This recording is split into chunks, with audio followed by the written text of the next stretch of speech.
We divide 955 by 2 in long division method.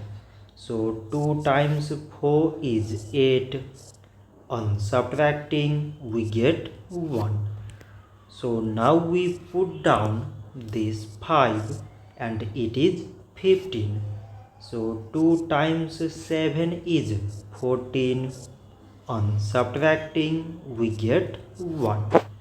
So again we put down this 5 and it is 15. 2 times 7 is 14. On subtracting we get 1. So now there is no other number to put it down. So we take here decimal so that we put 0. So it is 10 and 2 times 5 is 10. On subtracting we get 0.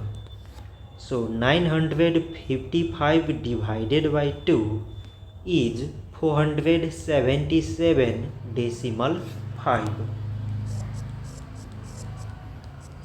So this much for today and thanks for watching.